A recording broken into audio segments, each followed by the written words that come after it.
The Domino's campaign case study. How would you feel if this pizza got smudged? Wouldn't that be a disaster? But that's what was happening to these delicious pizzas across the states in the US due to potholes on the roads. Cameras were installed inside pizza boxes to verify this. They also provided a pizza damage report, like you can see here. And this is what Domino's did next.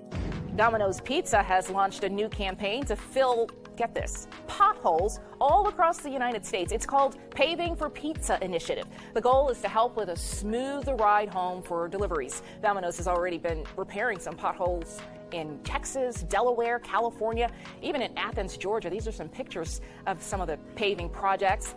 We have a link on our CBS 42 News app for you to nominate a road in your area. Just search Paving for Pizza. Domino's came up with a campaign where they launched a website and asked for consumers to point out where they want potholes repaired. A process was designed to choose the area which will be repaired by the Domino's by grant of the concerned authority.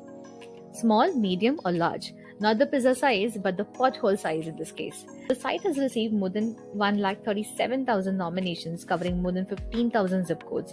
To add an element of fun to the campaign, they added job site signs, magnetic truck signs with Domino's logo, paving for pizza business cards and stickers, and even stencils for use once the job is done.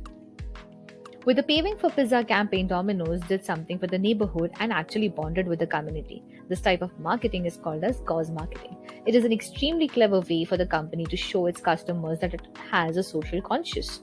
That kind of sincerity builds trust, credibility, and meaningful relationships between companies and people. Ultimately, everyone wins. Thank you.